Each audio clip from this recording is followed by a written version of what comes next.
Hi, everyone. This is Teresa with Pivotal Practices.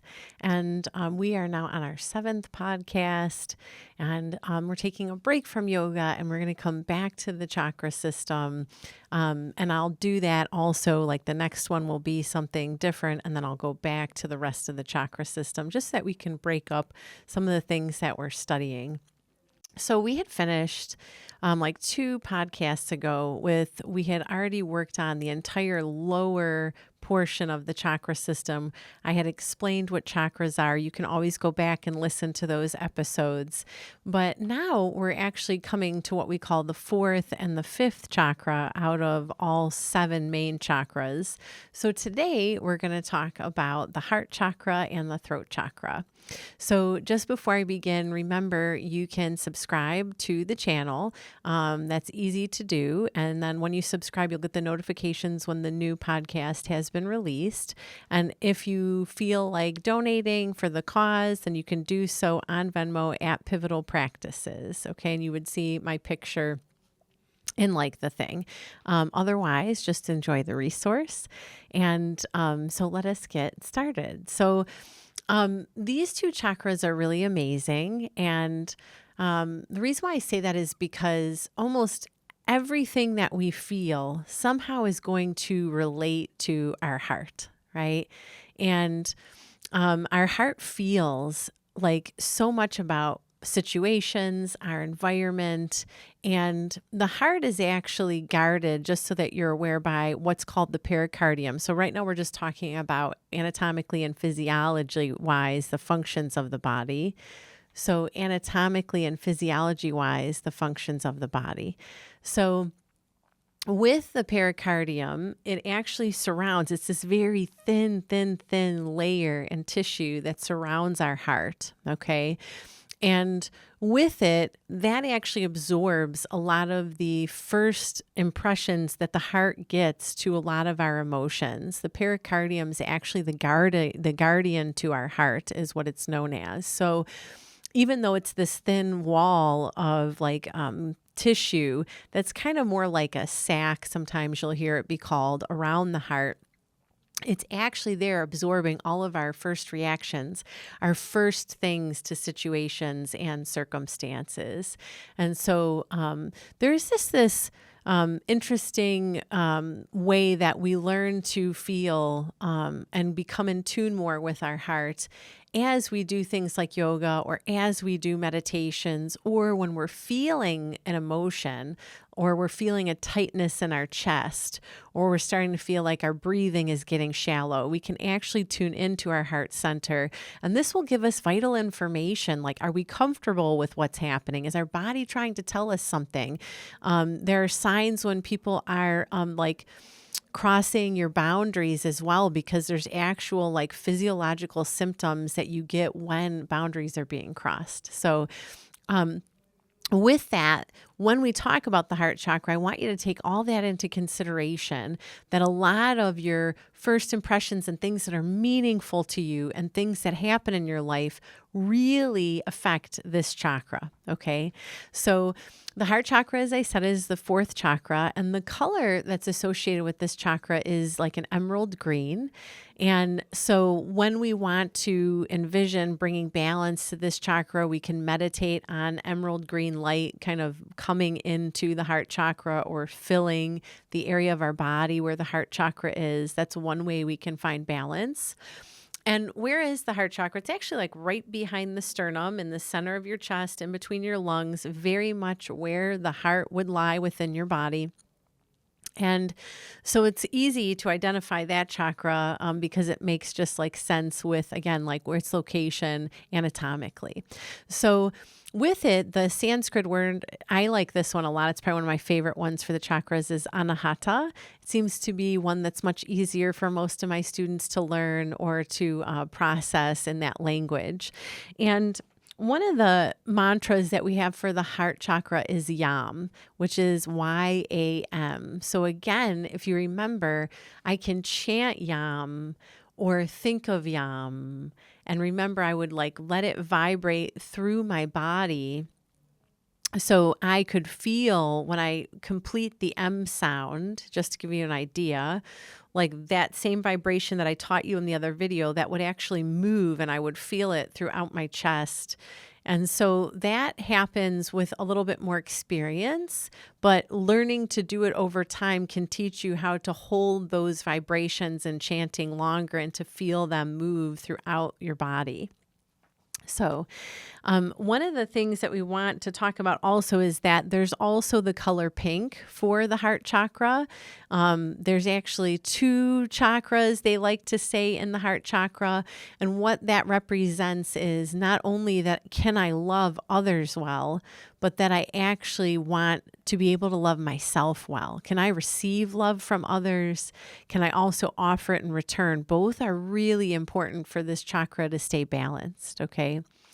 And then speaking of the gland, we were talking about every chakra relating to an endocrine gland. And so this chakra, the endocrine gland, is the thymus gland. So the thymus gland is really important. It's part of our lymphatic system, and it's a gland that sits very close to our heart. And it's bigger when we're younger, and it starts to atrophy as we get older as an adult. That's actually natural for the thymus gland.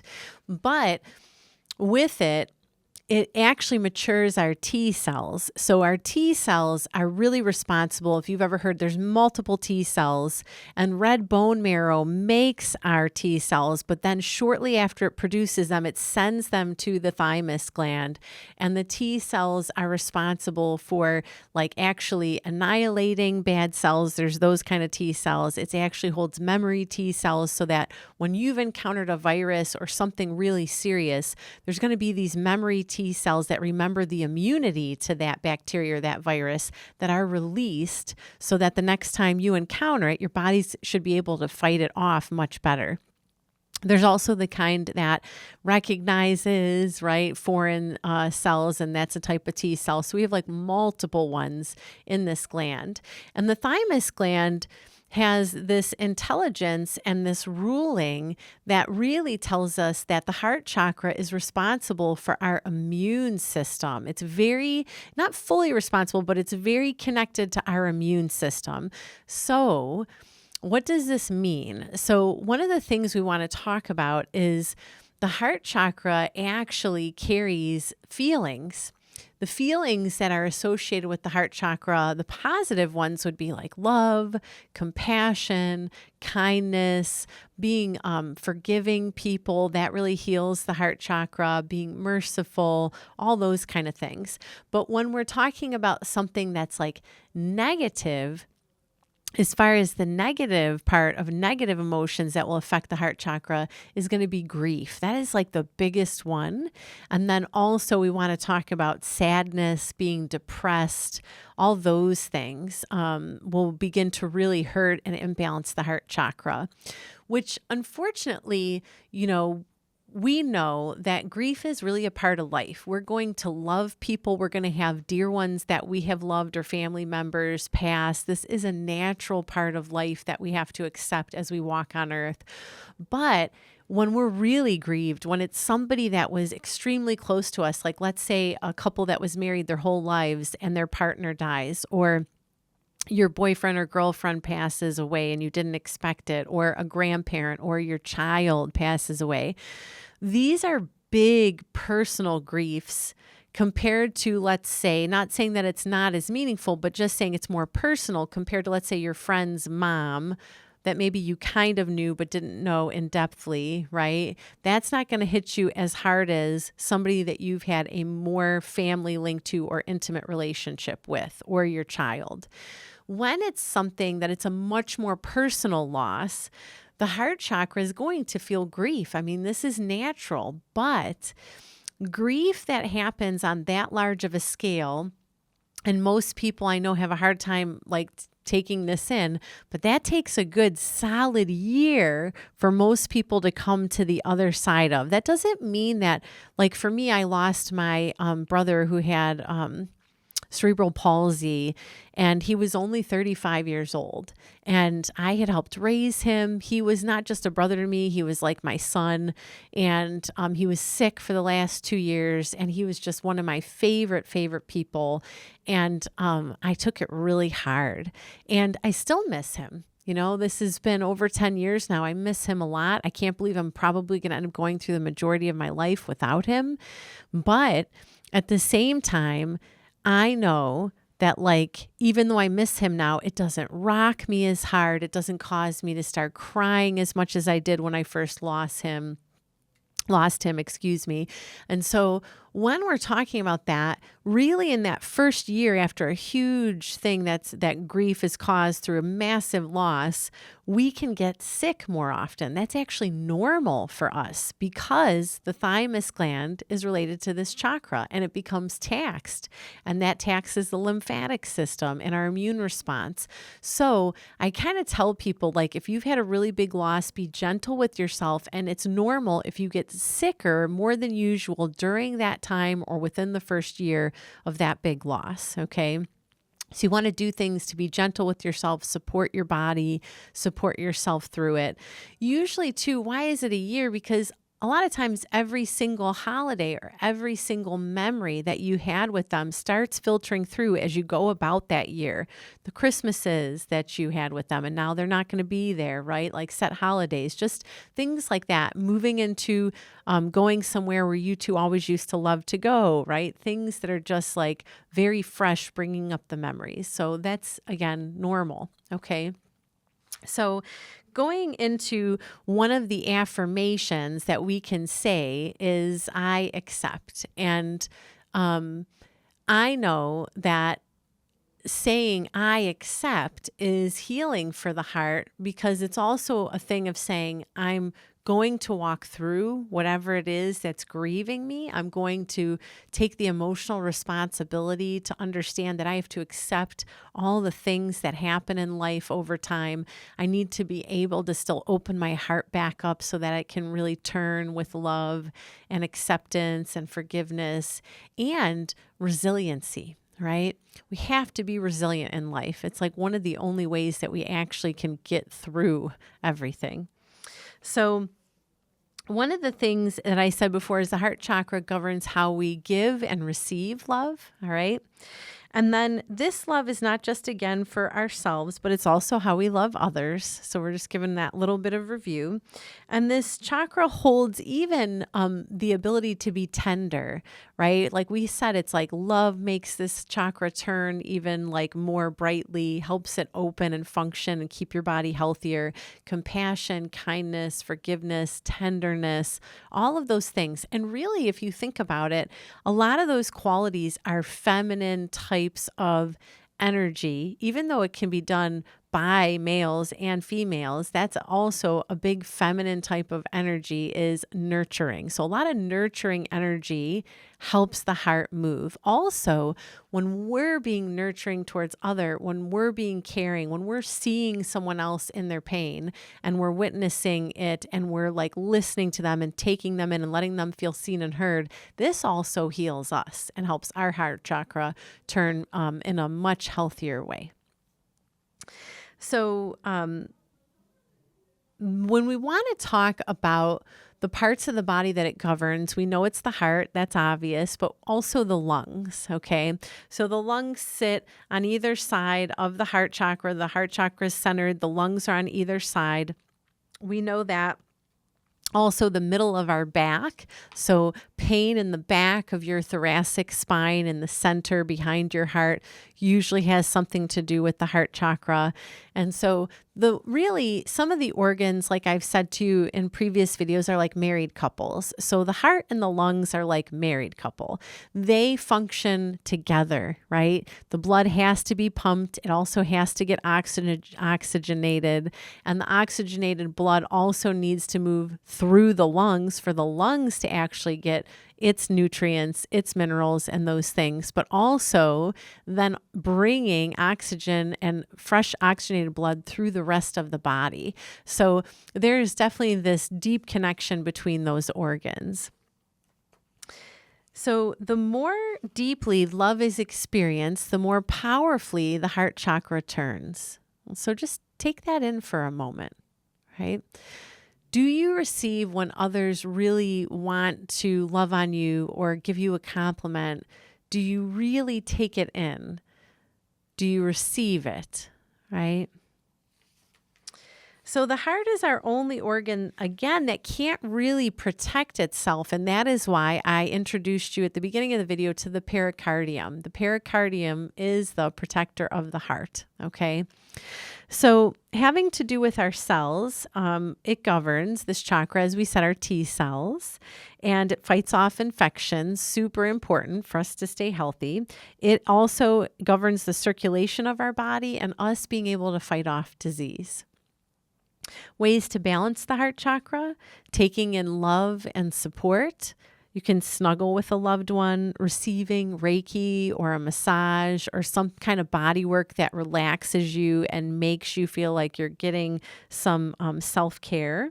Yoga practice focus on back bends and heart openers. Aerobic exercises, also like dancing, singing, all these things, laughing, help the heart chakra immensely. Meditation that focuses on qualities of the heart. So if you've ever heard of Jack Kornfield, he's this amazing writer, and he has a book called The Path with Heart.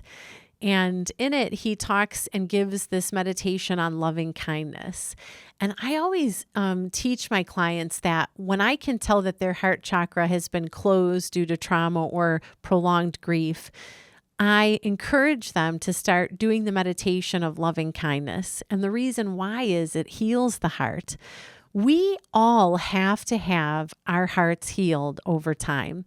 We absolutely have to be able to heal our hearts. It is imperative for us to stay healthy, for us also to not become cynical, angry, resentful, mean, and then come to those samskaras that make us think that the world is a terrible place, right? Those samskaras that make us think that a certain race of people are not good or a certain opposite sex is not good. Those are all from some scars of a closed heart. So you know that your heart is healed when you stop looking at the world as a dangerous, negative, horrible place, right? It's a huge sign that there's an imbalance when we have those things there within us or even coming out of our mouths, okay? So signs that the heart chakra is out of balance is we can feel fear or fearful, and hating ourselves or others. That's like, does not help the heart chakra. Again, resentment and hate really is showing that there's locked up like a piece of the heart that we are forgetting, that it's imperative that we forgive people. We don't have to let them close again. I mean, if it's not safe for us, we don't have to let them close. But forgiveness sets us free. And one of the things I teach people is forgiveness also sets not just us free, but also the person that we are angry with. How can a person have the chance to improve or make amends if you don't give them the chance, right? Now, if they're dangerous, this is a totally different circumstance, right? So an example would be that my father was very physically and emotionally abusive. I have forgiven him, but I am definitely not going to have him be a part of my life. He's not healthy. He's not healthy in his mind and soul, and he's kind of a dangerous guy. So with that, I'm set free. But the other thing is, when I forgive somebody else who's not dangerous of something and really try to work it out with them, I'm giving them the opportunity to be the better version of themselves. And this is how we all learn, this is how we become better. So the last thing is grieving a lost family member or friend, as we had said. Let us move on to the throat chakra. So the throat chakra is actually, if you take your fingers and you trace your collarbone, and right where your collarbones come close together, there's this little soft spot. So I'm kind of touching mine right here. This soft spot is a good indication of going straight back through the neckline at the base of the neck in the center of where C7 is, which is that cervical vertebrae that is the base of the cervical spine of the neck, and that body, that bone of C7 protrudes. So you can actually feel it. You can feel it protrude at the base of your neck. So between the base of your neck and the back, and right here in the soft spot to the center is where your throat chakra is. And so that color for that chakra is light blue, and the Sanskrit word is Vishuddha. And it is an amazing chakra. It's also rare, just like the heart chakra, but in a different way. So why it's rare is because it has got chambers in the throat for every single chakra that's in your body. And why would it have that as a chakra? The reason why is because it is the voice for every other part of your being. It's the only communication you have to express yourself for what you're feeling through all your other energy centers for your body, for your feelings, through your heart center, through your intuition, all of that stuff. So it's actually known, and the nickname for the throat chakra is the Holy Grail, because it's a gift. It's a gift that we can communicate. It's a gift that we can constructively communicate. It's a gift that we're able to set boundaries and speak them. It's a gift that we're able to do these things. And so with it, we also need to learn that our voice is really important. Our ability to effectively communicate and effectively communicate without calling somebody names, effectively communicate without putting them down in a way that just doesn't allow them to come back at all. Effectively being able to say, hey, this is a boundary for me, but saying it with love, right? And that doesn't mean I can't be firm, but it also means that I'm doing so in a diplomatic way. That also protects my throat chakra, but then it also makes it really heal and vibrate to a capacity that it needs to, because I'm honoring it. I'm honoring myself. I'm also not violating somebody else through me speaking, because it's already been proven scientifically by doctors who've studied cells. And in that book that I told you about, and it's near the first couple podcasts, The Secret of Your Cells, that when we speak to each other in an abusive way, an emotionally abusive way, in a hurtful way, the whole reality is we tear our spirit down. We tear others down. We actually are decaying life and life force energy. But when we speak with a boundary to somebody, or we speak in a life affirming way and speak life into others, we actually allow them to grow and become healthy, and we allow our body to stay healthy through the process. And it can be deeply healing for everybody involved. So one of the things we want to also talk about is the fact that there is an endocrine gland, and the endocrine gland for the throat chakra is your thyroid gland. So we want to pay attention to the fact that the thyroid gland is also got a deep connection to the parathyroid. The parathyroid gland is sitting in the back of the thyroid, and it's more like these little, they show it as like little sacs or little dots on the back of the thyroid. And so if the thyroid is deeply having effects, the parathyroid can get affected as well.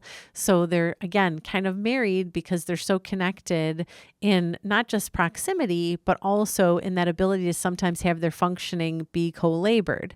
So the thyroid gland is responsible for us maintaining a healthy body temperature. That's really important for homeostasis. Our body has to regulate that all the time, especially through the seasons. It's also responsible for our metabolism, and that's really important too, because that metabolism is how we're going to be able to take in vital nutrients and minerals and get all the things that our body needs, right? A really slow metabolism can cause somebody to also have issues with becoming more obese. And then metabolism that's way too fast can also burn through calories at such a rate that it's almost concerning. And we have to try to maintain more of a weight that makes sense to stay healthy. But at the same time, those diseases, what we would call Hashimoto's, and whether we're talking about hyperthyroidism or hypo, right? Hyper means an overactive thyroid gland. Hypo means it's lower in functioning. Either one's going to cause other problems in the body, right? With temperature and other things. So the affirmation with this chakra is I express. And so that is a really wonderful way for us to know that, like, I express is a way for us to be able to say, I freely express. I express myself. I'm comfortable with expressing myself. I don't have to feel ashamed with having a voice. And I always tell my students and my clients, like, one of the most beautiful things is there's not one of us, there's not one person who carries the same exact voice or sound of our voice. And that is how uniquely and beautifully we are made. There's also nobody who has a laugh quite like ours. So there's something special and unique about each one of us, right? So the throat chakra has to do with our ability to not only communicate our boundaries, but also our needs, like in relationships, in life, especially if you're feeling vulnerable. Like if you have a need, you need to be able to address it. I don't think it's reasonable to expect people to know your needs. I know there's some universal things we kind of should know about the needs of others, but we're all uniquely made in our boundaries and also in our needs. So it's important, if I have a need, that I don't get resentful at people for not meeting it, or even trying to have expectations on them for not meeting my needs in a relationship if I've never even communicated that, right? I always have said to my partner, but also my son, right, to many people, you can't get mad at me and not share that with me, or have something that you're upset with me about and not ever come to me, because if you never come to me, I can't correct it. So please, like, communicate it with me, right? And that is something that we learn over life.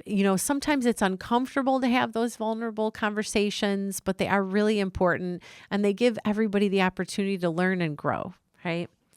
So the throat chakra is also about developing self-expression, but also the outer face of our mindfulness, right? What comes out of our mouth is what's also in our heart and what's in our mind. So it also tells us a lot about ourselves. It also tells us a lot about other people by what they're talking about, where they spend their time talking about things, whether they're way more negative than positive, whether they go around just putting everything down, right? Like, you can tell a lot about a person by what they talk about on a regular basis. So the other thing is, when we're talking about physical things, this chakra also governs our tonsils, but it also governs our neck, like all of the tissue around our neck. All those muscles can be affected when our throat chakra feels off. Some of those include the scalenes, which are deep neck muscles. There's also this really big neck muscle that when it helps your head turn to the other side, and it starts from right under your ear. And most people have always told me you can see mine. I say it's just from yoga, but from here, it's like a thick muscle that comes down from under your ear all the way to the inside of that side of your collarbone. And its nickname is the SCM. And the reason why we always say SCM is because the name is so long. It's sternoclavicular mastoid. It is a very long name, so we just initial it most of the time when we talk about it. Shoulders are also affected from the heart chakra. So shoulder pain can tell me that it can be my heart chakra, but it can also be my throat chakra. So the heart and throat chakras govern the shoulders. And when I can really feel off in my heart and I'm having a hard time expressing it, I might pick that up in my shoulders. If I'm overcommitting in life, that's going to show up as pain in my shoulders. If I've been shouldering a lot lately, if life is kind of beating me up with stressors that I can't control for like a prolonged period of time, that can show up in my shoulders. And for as far as being able to keep my heart happy and like not have shoulder pain, I want to always be able to not overcommit, to know my boundaries, to not overwork, to make sure that I find balance in between those things, so that my words don't come out angry because I'm overexhausted and tired, right? That I don't start taking that out on the people around me. it's my responsibility to make sure that I don't overcommit in my life and that I'm getting good rest so that I can stay being a decent human being, right? And so some of the ways that I know that like I'm off or I'm like in a misbalanced period or I've overcommitted is I start feeling upset inside, right? And then there's like a part of me that wants to say something more snippy, but I usually can stop myself because I'm more aware. And then I realize I'm instantly like, that's not like me. I need more rest. I need to say no to this, or I need to just cancel my obligation, right? Take a moment, get a day to myself. So with this, I always ask, like, do you speak words that are fruitful? Do you gossip? Do you enjoy gossiping, which is like also just decaying life, like spreading other people's misfortunes or stressors, or whether you want to call it sin or not, like however you want to look at it as. Gossiping is not good for us. It's not good for our soul. It's not good for our throat or our heart or our energy body, but also it says something about us if we enjoy that kind of talk. The other thing is, do we talk from anger? Do we have a lot of negative words coming out of us? Are we grumbling and complaining all the time? Are we ever thankful when we're talking, right? Stuff like that. That is showing me that, again, this chakra is out of balance. This is the chakra of song, singing, expression, productive communication. This chakra also holds, as I had said, the information to all your other chakras, the voice of all those chakras within you. So having to do with our cells, it governs the calcium levels in our blood, also does the metabolic rate. It also, again, is our temperature, but also controls our levels of iodine in our body. Ways to balance the throat chakra: we can listen or sing music. I absolutely love doing that. Chanting, laughing, yoga practice with poses like fish pose, camel, or shoulder stand all activate the throat chakra. You can look those up online if you don't know what they look like. Coming forth with your feelings instead of swallowing what someone else is dumping on you. Pranayama, or breath exercises. And in yoga, there's a bunch of them you can learn. There's Ujjayi breathing, there's Bandha breathing, there's all sorts of breathing. You can, again, look those up online. I'm sure there's YouTube videos that kind of reveal those if you want to try some of that. There's also 3-part breath, which we teach a lot of in yoga. And signs that the throat chakra is out of balance, just so that we're able to clarify, is inability to express yourself or say no, unwillingness to utilize or recognize your creative abilities, gossiping or being overly opinionated, and slandering another person. So the throat chakra is quite powerful. I'm sure you've had your own situations where somebody has said something really hurtful to you, or even possibly emotionally, verbally abused you. And it's very, very hard for a person to be redeemed in our mind or hearts once they take it to a certain level.